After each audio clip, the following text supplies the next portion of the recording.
Hey, what's going on out there, YouTube family? This is Sammy Legger here representing Team JVS. I am back here again for another movie review. Now, this is a very special movie review because this movie, if you sleep on it, you're gonna miss it come award season because this is gonna get a lot of accolades.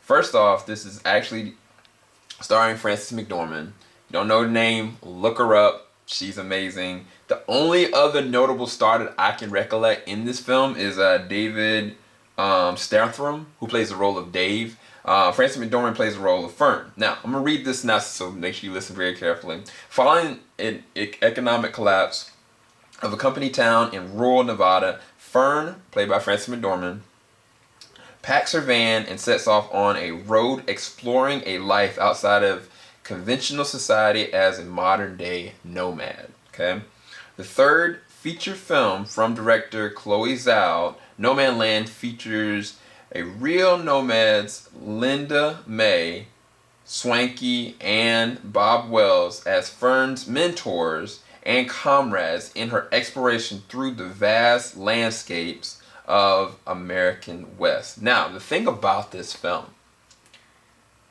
this is weird. The authenticity of this, the realness of this is unprecedented.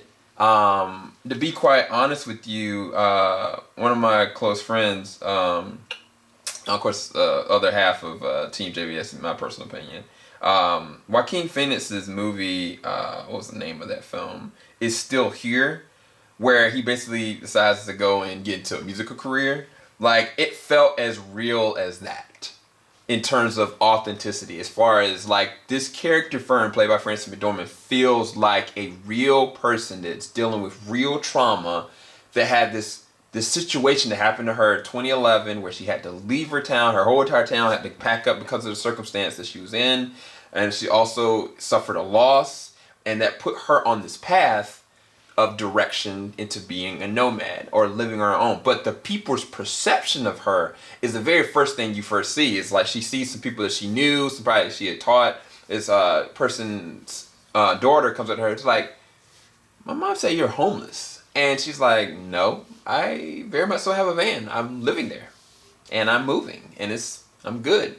And it's kind of just like the look, that moment is where us as the audience has to make up in our minds our perception of whether or not what she's doing, regardless of our opinion is validated or not, is understandable and acknowledgeable, or is something that you look upon like with a slightest form of eyes. And I think that from that standpoint, from Chloe's direction of this, that's artistic expression in of itself, because I've already in my head looking at this character Fern like she's actually a person. Like, it's, and the thing about it, Frances McDormand becomes this character. It's not like, oh, Frances McDormand, it's kind of just like, I was just like, oh, okay, yeah, she's doing a great job. Like, no, I felt like this person decided, I'm no longer an actress.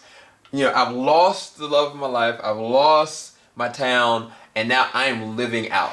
Because there are moments, and even with the cinematography, there are moments that are captured with the character Fern where she might be on the mountainscape just kind of just like living and just looking out. Or she might be walking through a small town with just nothing but a gown on. Or she's interacting with one of the close friends of hers that she's making and just kind of like living life. Like, she's living life to the fullest, and there's beauty in it. There's so much beauty in the moments in between. There's a moment I thought was probably one of the best shots this year, where Fern's going and she's kind of walking through some woods. It takes place in the season around, like, I think summer or springtime. It goes through different seasons. This movie goes through different levels of years and time where the character kind of progresses from where we see her from, and I'll get to that in a second. But this shot specifically where she's walking through the woods, I was like, this is beauty. Like, it really is a beautiful shot, and it's kind of like the other side to that is the reality of everything that's going on. That's why I wanted to bring that up, because the character and the way that she is acting this, the first thing you see her is like she's working, at Amazon and working and doing, odd job here or there, and then you realize, wait, where's she going? Like, she's working, but I was like, oh wow, she's working on long hours. She seems really pleasant about it. She doesn't seem like, it's not like, it was never a moment that felt like the character Fern was like looking down upon herself. Like her circumstances were putting her in different precarious situations, and it was very rough. There are certain sequences in this that were heartbreaking because it borders this line of, is this a nomadic situation or is this a real hopeless, helpless, homelessness situation? And the moment where the van has an issue with the van, or even the moment when she's in her car, in her van, and she starts to get sick, I was like, no. There's so many different notable moments, and again, I'm spitballing here, but I have to do this because the way that they filmed this, the way that they did it, the way they shot it, and even the score is very natural, very neutral, very organic. You go through these steps of life with her, that she's living with this. I think the most scariest moment is when she had a conversation with somebody and they were like, do you want to come inside, go into the hotel? And she was like, no. The lady was like, no, you could die out here. Like, you could freeze to death. And like, sure enough, like it starts to freeze, and I was like, oh my gosh. And this was only like maybe halfway in the movie. I was like really taken aback. Now, the interaction she had like with the character Dave, right? I was like, wow, this is a beautiful friendship. There could be more, but then you start to bleed into who the character. This is where the screenplay and this is where the writing really comes into play, because this character feels like an actual account of somebody's life. It doesn't feel like this is somebody just made up, because everybody that's interacting with her, and that's the other thing I didn't say, there are other people that are interacting in this. There's nowhere for me not to believe these aren't real people. There's maybe, like I said, David is an actor, but everybody else, I literally believe that they are living this life, because their interactions, their cues, their natural progressive dialogue with Frances McDormand's character Fern just feels real. Like, I don't know any other way to put it. Like, it's like you have somebody that's really going through this or living this life, and by choice living this. Regardless of the ramifications of why they're doing it, regardless of the ramifications of what this is putting them through, their health through, their families through, they've made this choice, but now what does this mean? And I think that's where, going back to the writing, this goes back to the character Fern, because as soon as she starts to interact with different people, specifically the character Dave, it goes back to why she's doing this. Who is her family? Does she have any more family? Why she's choosing to live in this van? And I think that is the deepest parts of this, but it's it's not overly dramatic. It's not overly all over the place. It's not even overly dramatically acted by Frances. It's very nuanced. It's very natural feeling. And it is sad. It is heart-wrenching. It is real.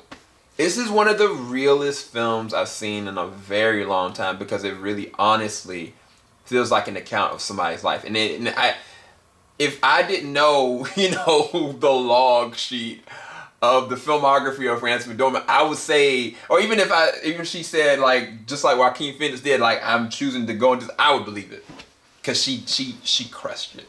She really crushed it, and the story is very fascinating and interwoven with other blended stories and other walks of life for people that are a little bit older, or even people that are younger that have decided to move into this direction of life, for good or bad. Like, it is very fascinating, and I think it's a very good watch. I don't have any negatives about it, to be quite honest with you. It is a hard watch sometimes, and it is a slow burn, and I feel like if you get to the midpoint and you realize, oh my gosh, what else?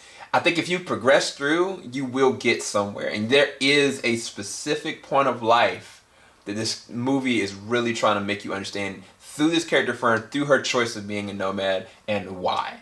And I think that is one of the most fascinating things about this film, and I think you should definitely check it out. For me, I don't have any negatives. So when I don't have negatives, I leave it at a 10 out of 10. Could it have been shorter, maybe, as nitpicking. would I love to see maybe a flashback sequence of the moment? I think that would be the only thing I would add. Then that's kind of nitpicking going to 9.5. Either way, for me, I think you should definitely go and check out Nomadland. I think this is an amazing accomplishment by Chloé, the director, Francis McDormand, who's a co-producer, as well as anybody else that's involved in this feat. I would love to see the behind the scenes of how long it took them to do this and shoot this, and the links that they take with certain things of life that this character is going through, whether it be the jobs that she's taking, whether it be the interactions she's dealing with, whether it be the detriments and the dangers of the climate changes that are happening around her, as well as the mental side of what this actually means for this specific character. I think that those deep dives would be amazing commentaries I would love to see the director's commentary for personally with this film. Hope you guys enjoyed this review. I'll talk to you guys later on. Keep it locked. JVS, we ain't gonna stop. You guys have a blessed one. Peace, guys.